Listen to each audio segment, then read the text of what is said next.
Bismillahirrahmanirrahim. Assalamualaikum warahmatullahi wabarakatuh. Selamat datang teman-teman di dalam Ramadan series kita dengan tema Beningkan dari Hati.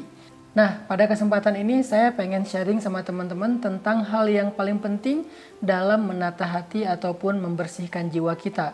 Disebut oleh ulama dengan istilah madakhilus syaitan ilal qalb. Penjelasan tentang jalan-jalan masuknya syaitan ke dalam hati manusia. Syekh Said Hawa menjelaskan bahwa hati itu seperti sebuah benteng. Jadi kalau ada kerajaan, maka hati adalah benteng dari kerajaan itu. Jadi kalau misalnya diri kita adalah sebuah kerajaan yang berisi berbagai macam organ, kemudian bagian-bagian dari tubuh kita, mulai dari pikiran sampai jawarih, yaitu anggota tubuh kita seperti organ kaki dan tangan, maka bentengnya adalah hati. Sehingga syaitan akan mencari-cari jalan gimana cara bisa menembus benteng tersebut, bisa masuk ke dalam benteng tersebut.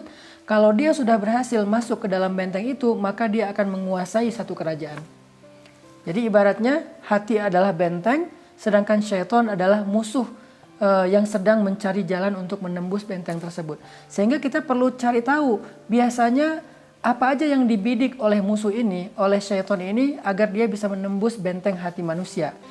Syekh Said Hawa dan para ulama menjelaskan ada banyak sekali jalan-jalan atau celah-celah syaitan masuk ke dalam hati manusia. Di antara yang paling berpengaruh itu yang pertama adalah al-ghadab wasyahwah. Yang pertama adalah al-ghadab, marah. Karena marah itu pintu yang paling rentan masuknya syaitan ke dalam diri manusia. Makanya banyak banget orang ketika dia marah, dia jadi kesurupan misalnya, atau setidaknya kalau nggak kesurupan pun dia jadi meledak-ledak, dia jadi lupa diri, dia jadi mengucapkan kalimat-kalimat yang tercela, dia jadi berperangai dengan perangai yang dia sendiri malu. Kan banyak sekarang viral ya, ketika orang lagi marah di jalan, marah-marah, kemudian perilakunya itu ternyata nggak dia sadari direkam oleh orang lain. Karena sekarang zamannya sosial media dengan gadget, kerekam, pas dia nonton sendiri dia jadi malu gitu. Kan banyak dulu tuh, ada yang pas mudik dulu tuh ada yang marah-marah karena udah macet, terus ditutup jalannya, dia buka kaca mobil, dia keluarkan kalimat mencela, kalimat menghina, mengutuk. Pas dia ngelihat sendiri video dia ketika marah, dia ngerasa malu, akhirnya minta maaf. Ini gara-gara apa? Gara-gara marah membuka celah bagi syaitan untuk masuk ke dalam diri kita, sehingga ketika syaitan udah masuk ke dalam diri seseorang, gak mungkin kecuali menggoda orang itu kepada dosa-dosa, baik dengan perilaku, dengan ucapan, dengan banyak hal. Pintunya adalah marah. Sekarang malah marah ini lebih luas daripada sekedar, kalau dulu kan marah kayak emosi kemudian dia jadi membentak atau berbuat zalim. Kalau sekarang mungkin varian dari marah itu udah lebih luas. Ada orang yang sekarang ketika dia marah, dia mengekspresikannya dalam bentuk-bentuk yang mengerikan, termasuk menyakiti diri sendiri, menyakiti orang lain, yang kita kenal dengan istilah mental illness. Sekarang tuh banyak banget orang yang kena mental illness gara-gara dia marah, kecewa. Bisa jadi dia kecewa dan marah terhadap takdir, dia marah kepada Allah, dia marah kepada pasangan, dia marah kepada kondisi, dia marah kepada tetangga. Akhirnya ekspresinya mengerikan gitu. Kalau nggak menyakiti dirinya sendiri, dia menyakiti orang lain. Ini nih dahsyatnya setan ketika udah masuk ke dalam tubuh manusia melalui pintu marah. Itu yang paling mengerikan di antara semua celah-celah setan masuk ke dalam diri manusia. Makanya Nabi mengatakan, ketika ditanya, ya Rasulullah beri saya nasihat, la taghdab, jangan marah. Apalagi ya Rasul, jangan marah. Apalagi ya Rasul, jangan marah. Nabi mengingatkan berkali-kali bahwa marah itu bahaya, marah itu bahaya. Bahkan karena marah seorang anak bisa menyakiti orang tuanya. Seorang anak gara-gara nggak dikasih uang untuk game online, akhirnya dia memukul ibunya. Seorang murid memukul gurunya gara-gara gadgetnya mungkin ditahan sama guru, akhirnya gurunya dikeroyok sampai meninggal dunia. Seorang tetangga hanya gara-gara masalah sepele, parkir mobil atau mungkin masalah anak, masalah hewan peliharaan dan seterusnya, akhirnya jadi ribut, bahkan ngeluarin pistol segala macam. Itu semuanya pintunya marah.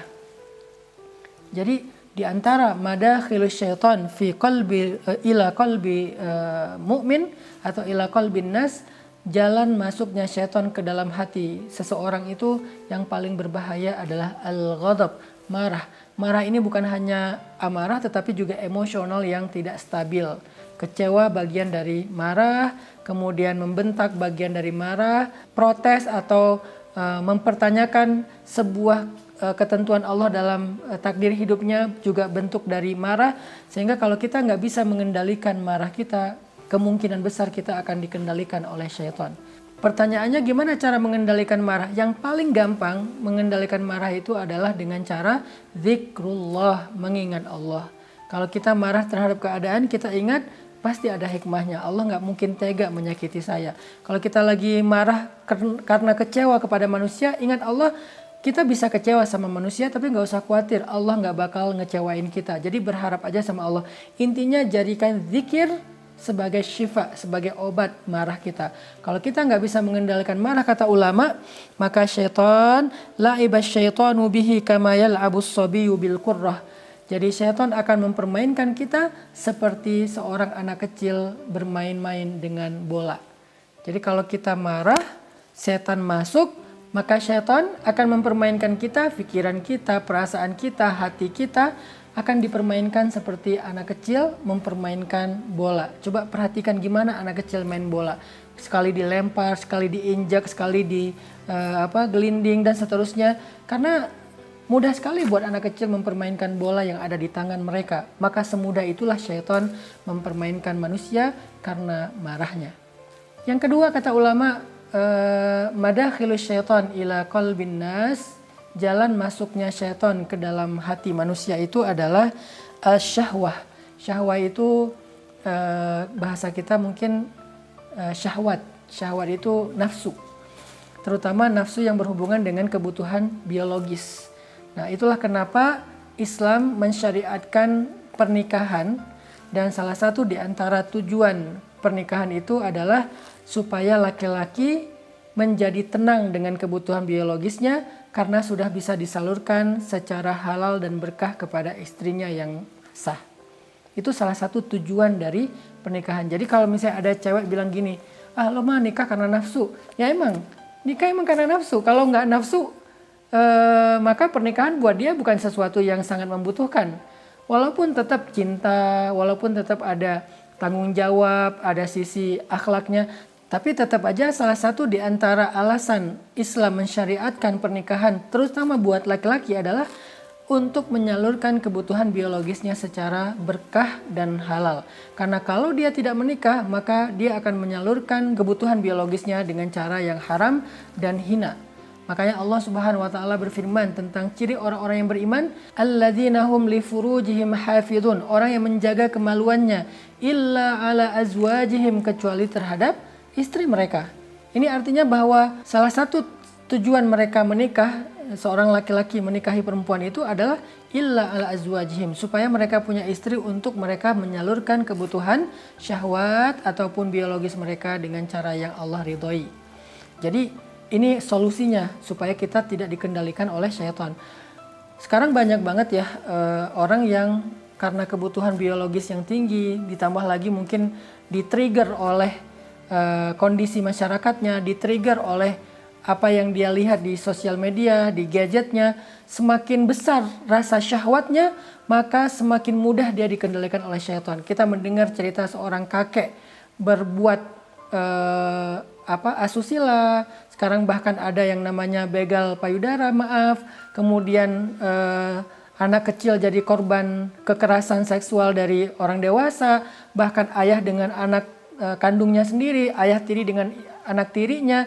Masih banyak lagi kejadian-kejadian yang luar biasa mengerikan dan memalukan. Itu karena mereka tidak bisa mengendalikan kebutuhan biologis mereka atau syahwat mereka. Sehingga akhirnya mereka dikendalikan oleh syaitan. Dan syaitan pasti menyuruh mereka kepada fahsya dan mungkar. Syaitan itu nggak menyuruh kecuali kepada fahsya dan mungkar, kepada perbuatan yang hina dan yang merugikan banyak orang. Fahsya itu perbuatan yang hina, sedangkan mungkar merugikan banyak orang. Belum lagi nanti yang viral kejadian muda-mudi pasangan anak muda, laki-laki dan perempuan yang mereka melakukan perilaku yang sangat tidak pantas di tempat umum. Mereka lakukan di pinggir jalan, di kebun, di depan stasiun, bahkan di halte, di banyak tempat, seolah-olah mereka bukan lagi manusia, mirip dengan hewan-hewan ternak yang melakukan dimanapun. Kenapa hilang rasa malu mereka? Karena mereka sudah dikendalikan oleh syaitan. Kenapa mereka dikendalikan oleh syaitan? Karena mereka tidak mampu menyalurkan kebutuhan syahwat mereka dengan cara yang halal. Padahal Allah sudah mensyariatkan untuk mereka nikah, dan nikah itu termasuk di antara ibadah yang sangat besar pahalanya di sisi Allah Subhanahu wa taala. Jadi yang pertama, cara masuk setan ke dalam hati manusia itu lewat ghadab, lewat marah, dan yang kedua lewat asyahwah ataupun hawa nafsu. Insya Allah nanti di sesi berikutnya, di video-video YouTube berikutnya saya akan lanjutkan tentang tafsil madakhilis syaitan ilal qalb, penjelasan tentang jalan-jalan masuknya syaitan ke dalam hati manusia. Barakallahu fikum.